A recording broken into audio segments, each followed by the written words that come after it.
Herkese salam. YouTube videoma xoş gəlmisiniz. Bugün blog videosu ilə axır ki qarşınızdayım. Axır bunu çəkməyə qərar verdim.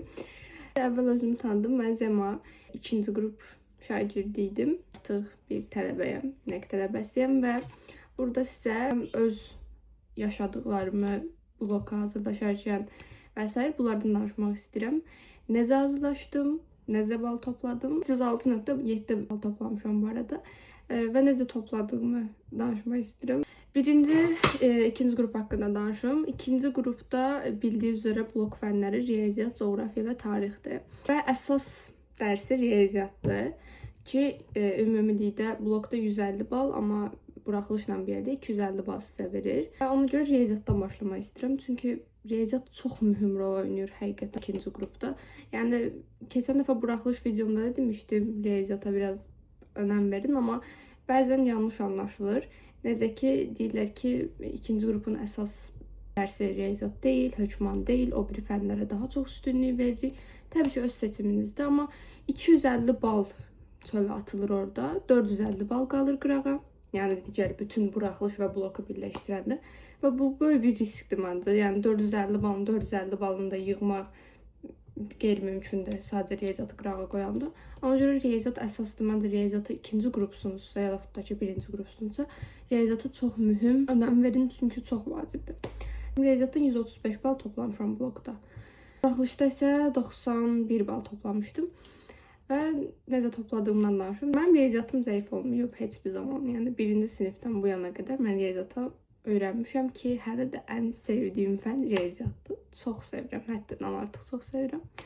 Ona görə bu sevgimdən ötəridir ki, bu qədər yüksək nəticə toplamağımın böyük səbəbidir məncə.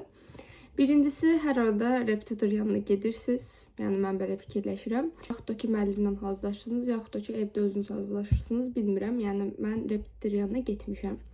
Yəni, haradasa 3 il deyəsən getmişəm, bəli. Birincisi, müəllim izah eləyəndə həqiqətən yaxşı qulaq asın. Çox əsasdır. Birinci, insan eşidir, sonra onu tətbiq eləyir də. Ona görə müəllim izah eləyəndə yaxşı qulaq asın. Müəllim qaydanı yazır. Hər arada lövhəyə, başa sala yazır qaydaların, düsturların. Bunları dəftərə yazın. Yəni, qayda kitabınız ola bilər. Heç problem eləmirəm. Qayda kitabınız var, bəlkə qayda yazmaq istəmirsiniz, amma məncə riyaziyyatı yazın. Yəni, qayda kitabım mənim də var idi, amma mən heç vaxt o qayda kitabını açmamışam. Heç belə marağım belə olmayıb. Çünki müəllim izah eləyir, mən də qeyd edirdim, yazırdım. Onda həm sizin, yəni, eşidirsiniz, həm də bir tərəfdən yazdığınız üçün daha çox yaddaşınızda qalır. Çünki əliniz bir dəfə o düsturu yazır, ikinci dəfə onu tətbiq eləməyə gələndə artıq yenə avtomatik yazacaq. Çünki beyindir, proqram qəbul edir onu. Ona görə mən sizə deyərdim ki, birinci yazın qayda dəftərinə, yaxşı qulaq asın, başa düşmədiyiniz yerləri müəlliminizdən soruşun. Utanmayın. Ən böyük problem budur. Uşaqların müəllim yanında, repetitor yanında, müəllim yanında, nəysə, müəllim yanında utanmasıdır, sual vermədən çəkinməsidir. Çəkinməyin. Mən həqiqətən bütün müəllim yanlarımda suallarımı vermişəm, heç çəkinməmişəm. Heç kəs orada sizi qınaya bilməz bu sualı vermişsiniz deyə. Yəni ki, sizin ən böyük haqqınızdır, çünki sonra ödəniş edirsiniz və dərs tələb eləmək də sizin haqqınızdır. Mən belə fikirləşirəm. Buraxılış videomda da bildirmişdim. Riyaziyyat elə bir fəndir ki, əgər o istəsiz 10 nəfərdən, yəni yaxşı, maksimum 15 deyib, o qədər uşaqdan artıq bir müəllim yanındırsa, məncə o müəllim yanına getməyin. Çünki riyaziyyat elə bir fəndir ki, yəni müəllim tutaq ki, və 100 tapşırıq verir, hər an ayrı-ayrı suallar olacaq, gətirəcək. Vaxt çatmayacaq, onsuz 1 saat yarım, 2 saatlıq bir dərs müddətidir. Yəni, vaxt çatmayacaq. Müəllim o qədər sualı necə çatdırıb izah edir. Riyaziyyat da, yəni, asan bir fən deyil ki, ya da, nə bilim, humanitar bir fən deyil ki, proqrama baxasan cavabı, hə, budur deyəsən. Hamısında həll tələb edir. Ona görə o qədər müəllim, yəni, uşaq varsa həmin ortamda getməyin. Mən sizə tövsiyə eləmirəm əsla. Yəni, mənim getdiyim ortamda maksimum 5-10 nəfər olub.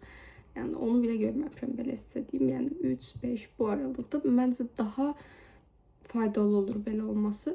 Bütün fənlərdə bunu deyirəm bu arada ya. Sadəcə riyaziyyat deyil. Tarix olsun, coğrafiya olsun, eləməyin. 30 uşaq varsa vapşa çıxında, yəni 20-30 çox uşaqda öyrənə bilməyəcəksiniz. Mən bunun peşmanlığını bir dəfə çəkmişəm. Bir ilim gedib, ona görə mən sizə bunu bildirirəm. Varsa çıxın. Yəni, istəyir o müəllimə o qədər güclü olsun. Fərq eləmir. Müəllimliyə onsuz da mənim sözüm yoxdur. Müəllimlər onsuz da güclüdür ki, yəni uşaq o qədər uşaq onun yanına gedir. Onda problem yoxdur. Problem sizin öyrənə bilməməyizdədir. Öyrənə bilməyəcəksiniz o qədər uşaqla. Mən şəxsən bazal uşağı idim. Yəni bilirdim ora gedəndə. Bütün fənlərdə mənim bazam olub. İndiyə qədər sıfırdan hansısa bir fəndə başlamamışam. Amma o qədər uşağın içində öyrənmək mümkün deyil. Nəysə, bunu bildirim. Riyaziyyatın tətbiqinə gələndə, uşaqlar, riyaziyyatdan bloka hazırlaşırsınızsa, toplunu işləməyiz mən kifayət olduğunu düşünərdim. Yəni, bloka hazırlaşanlar üçün. Yəni, mənə kifayət eləmişdi. Güvən də işləyə bilərsiniz. Bloksunuzsa güvənin B variantını işləməyinizi tövsiyə edirəm. Bloka düşən sualları işləyin. Onları ayırıblar bir-bir hər il bloka düşən suallar. Hətta YouTube-da da var, nə bilim PDF-lərdə var. Yəni tapa bilərsiniz rahatlıqla. Yəni o sualları işləyin ki, öyrəşin nə tip suallar düşəcəyinə. Topluma da tamamilə kifayətdir. Toplu tipində düşür suallar bloka. O qədər də çətin düşmür. Bir də bir şey var ki, onsuz da buraxılışa hazırlaşırsınız əvvəl. Buraxılışa hazırlaşandan sonra blokda 4-5 dənə artıq dərs keçirsiniz. Yəni indi dərslərini aldım, tamamilə unutmuşum amma integral olsun, törəmə olsun. Yəni 4-5 dənə, yəni çox da artıq olmur və həmin o 4-5 dərs də həqiqətən çox rahat dərslərdir. Heç yəni çətin dərslər deyil. Rahatlıqla öyrənə biləcəksiniz. Sadəcə biraz daha dərinliyi keçirilir. Yəni buraxılış biraz daha asan formasında, bloka gələndə biraz daha dərin forması keçirilir. Amma həqiqətən rahatdır. Mən sizə deyərdim ki, rahatlıqla öyrənə biləcəksiniz. Çətin deyil. Bloku gözünüzə qorxutmayın. Mən də belə qorxutmuşdum. Getdim, gördüm ki, o qədər də qorxulacaq bir şey yox imiş.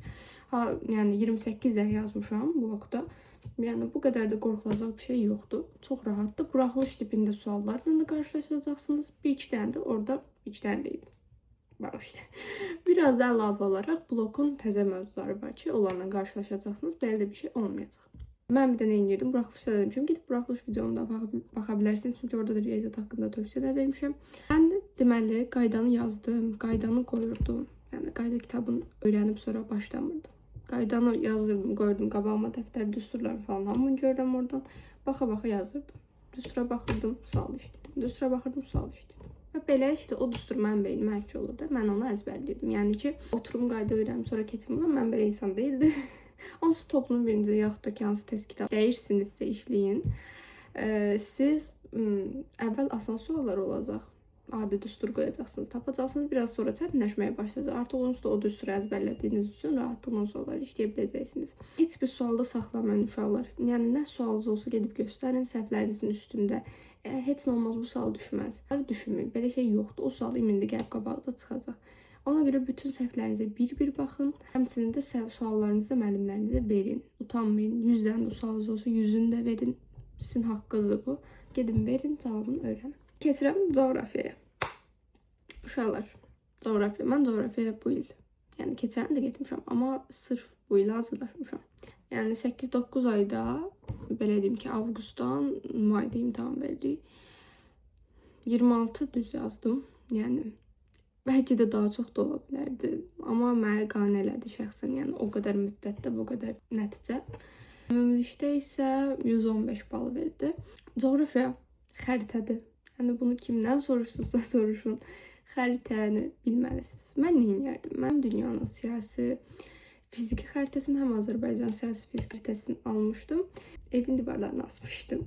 İndi yoxdular təbii ki.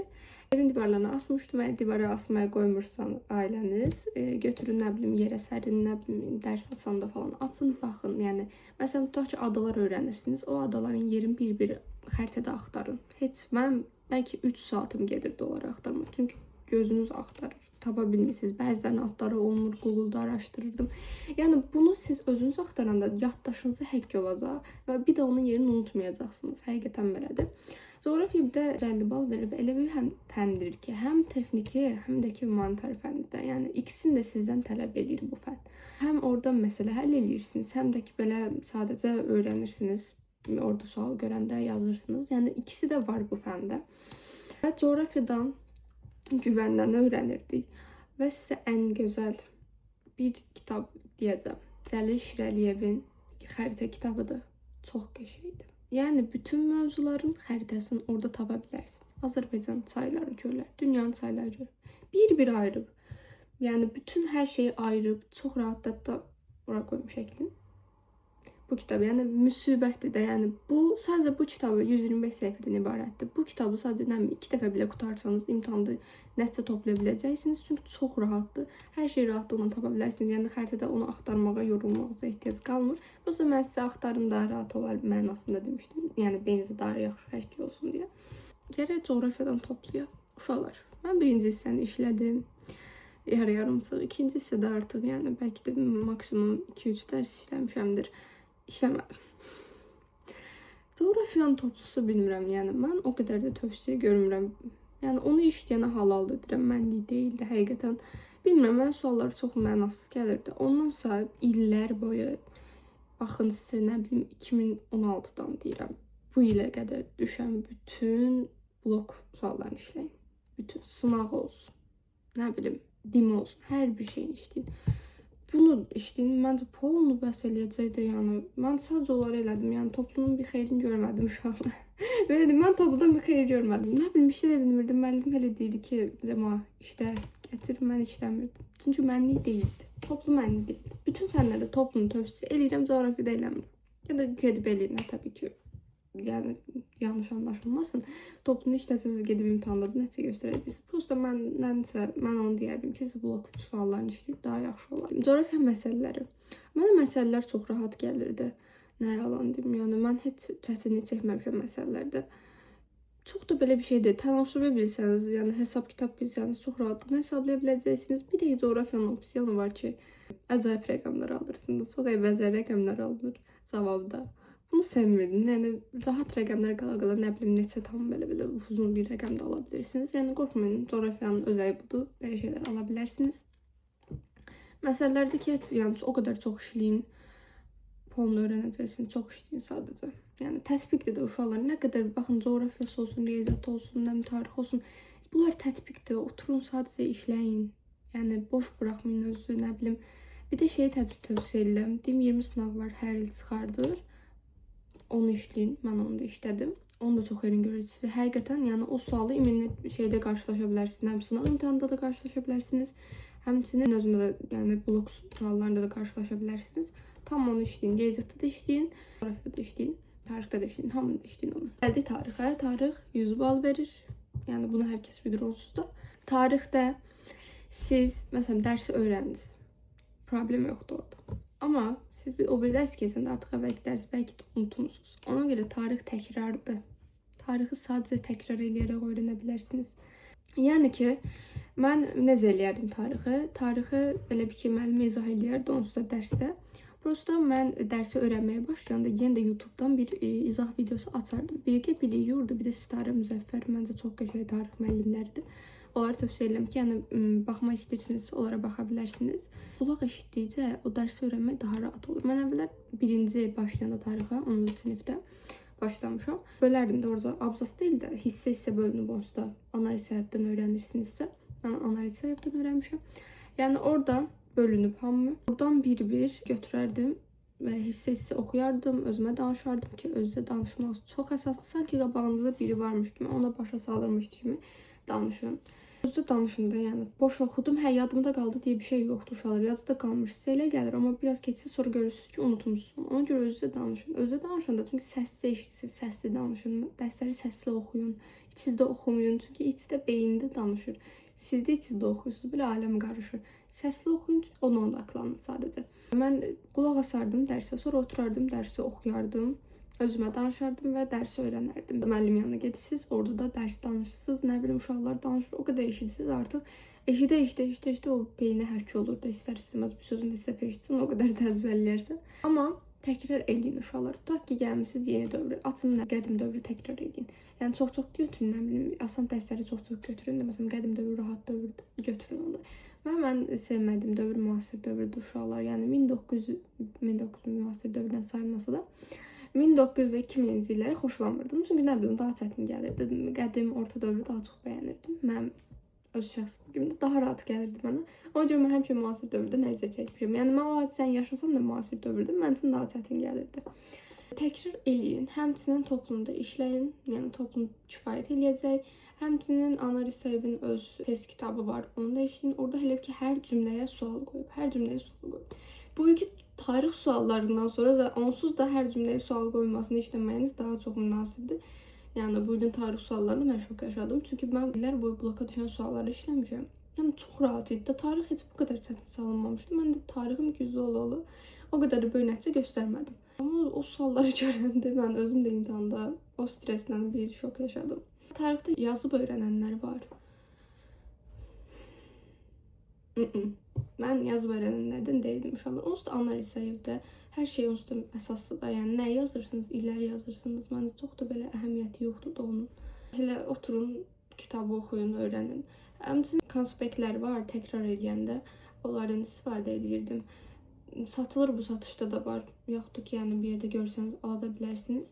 Özətini çıxardıblar. Yəni rahat təkrardan ötürü o daha rahat gələr sizə deyə fikirləşdim. Yəni ikinci bloka hazırlaşanda ki, çox da hazırlaşmadım. O görə ikinci blokda mən balımı aşağı salmışam. Hazırlaşmadım çünki birinci kifayət elədi mənə. Sadəcə elə belə şansımı sınamaq üçün getdim. Çox da bir şey olmadı onsuz da. İndi isə bir-iki dənə sual verilmişdi. O sualları cavablayayım. Biri yazıb ki, universitetə girməyimə əvvəlcə təbrik edib, çox sağ olun. Sualım da budur ki, 3-cü qrup yoxsa 2-ci qrup? Mən bunda da mən 2-ci qrup şagirdi olmuşam. Mənim üçün ən yaxşı qrup 2-ci qrupdur, heç. Amma bu sizin öz qərarınızdır da, yəni. Siz nə olmaq istəyirsiniz? Çünki 2-ci qrupla 3-cü qrup arasında uçurum var. Yəni çox böyük fərq var. Bir dənə orta yanı tarixdir, o da birində 150 bal, birində 100 bal verir. Yəni heç bir orta yanı yoxdur. 3-cü qrup daha humanitar fənlərdir, 2-ci qrup daha texniki fənlərdir. Yəni heç əlaqəsi yoxdur. Bu qrupların ixtisasları olsun və s. heç bir əlaqəsi yoxdur. Sizin xəyalınız nədir? Nə olmaq istəyirsiniz? Yəni gələcəyinizi harda görürsünüzsə onunla gedin uşaqlar. Nə ixtisas oxumaq istəyirsinizsə onu seçin. Hansı fənlər sizə rahatdır? Mən 2-ci qrup fənlərini özümə daha yaxın hiss eləmişdim. Daha rahat öyrənəcəyimi fikirləşmişdim. Mən üçün yəni oydu da riyaziyyat, coğrafiya, tarix çox bəyənirdim bu fənləri. Mən 2-ci qrupu seçdim. Mənim üçün istədiyim ixtisas da buradaydı. Öncə 2-ci qrupu seçdim. Yəni siz hansı ixtisas üzrə işləmək istəyirsiniz? Hansı fənlər sizə daha yaxındırsa o qrupu seçin. Yəni texniki cəhətdən daha zəifsinizsə, humanitar cəhətdən daha güclüsünüzsə 3-cü qrup təbii ki, ədəbiyyatınız, Azərbaycan diliniz, tarixiniz güclüdürsə. Amma riyaziyyatınız güclüdürsə məncə hədər eləməyin, 2-ci qrupu seçin. Ya da ki, 1-ci qrupu. Nəysə, bilmirəm. Yəni fən olaraq çox ayrıdılar. Ona görə bunu deyərdim. 2-ci qrup fənləri ilə bağlı yararlı məlumatlar deyə bilərsiniz, zəhmət olmasa. Məncə dedim. Yəni bunlardır. 2-ci qrupda ən çətin fən hansıdır? Bu da şeydir. Hər insanın fərqli düşüncəsi var. Sizə hansı çətin gəlirsə, o çətin fəndir. Mənə ən çətin hansı gəlir? Mənə heç bir çətin gəlmirdi. Qəlbi şəkli mənə heç bir çətin gəlmirdi. Hamısına eyni səviyyədə hazırlaşmışam. Birinə daha çox üstünlük verib, diğərinə daha az üstünlük verməmişəm həqiqətən. Hamısına eyni dərəcə hazırlaşmışam. Eyni gücümü sərf eləmişəm. Düzdür, bəlkə riyaziyyat daha çox vaxtımı alırdı. Çünki riyaziyyat hamısı hesabdır, daha çox vaxtımı alırdı. Riyaziyyatın üstündə bəlkə də daha çox qalmışam. Amma yəni onu deyə bilərdim ki, çətin heç bir fən yoxdur məndə. Bir fənni sevin, çalışın, onun üstündən gələrsiniz, üstəsindən gələrsiniz onsuz da. Bəncə biz çətin necə deyirlər? Hansı fənni eləyə bilmirsinizsə, o sizə çətin gəlirdi. Tutaq ki, riyaziyyatı eləyə bilməzsiniz, başa düşməzsiniz, sizə o çətin gələcək. Coğrafiyanı mən 10-cu sinifdə şəxsən yəni heç bir sualını işləyə bilmirdim. Yəni dərsi öyrənirdim, okey, hər şey hazırdı, amma gəl sualı tətbiq eləməyə heç bir sual işləyə bilmirdim. Mənə coğrafiya həddindən artıq çətin gəlirdi. Hətta mən coğrafiyadan ötürü qrupumu dəyişəcəkdim 11-ə keçəndə. Deyəcəkdim, yəni 150 baldır. Baxın, mən o qədər ballara əhəmiyyət verirəm ki, 150 balımı çölə atsaydım, amma orada heç bir balım qalmırdı. Neyniyəcəkdim? O bir fənlərdə tam yazan deyiləm, axı onlarda axır səhvlər olacaq, balım gedəcək. Yəni ona görə coğrafiyadan ötürü hətta dəyişirdim. Sonra başqa bir eptitri yanına getdim və coğrafiyam düzəldi. 2-ci qrupda ən yaxşı ixtisas hansıdır? Uşaqlar, mən beynəlxalq təsərrüfat logistika ixtisasına daxil olmuşam. Bu ixtisası həddindən çox istəyirdim. Yəni hardakısa 1 il yarımdır, yaxud da ki 2 ildir. Yəni bunu istəyirdim. Yəni mən tutaq ki 600 plusu toplasaydım, mən gedib orada iqtisadiyyat yaxud da ki maliyyənin ingilis tədrisini yazmazdım.